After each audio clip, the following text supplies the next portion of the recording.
2016 GTI turbo that we put a Golf R style exhaust, quad tips from Borla.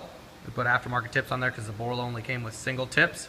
We also added a Reiger custom diffuser to house the quad tips because the factory would not house quad tips. If you want to see a cold start, we'll get it all fired up for you.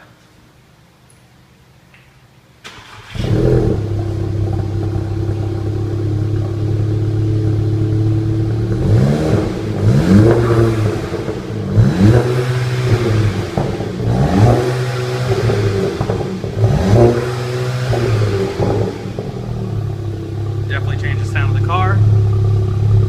It made it look a lot nicer with the quad tips. Definitely gave it that more aggressive look, kind of like the Golf R has.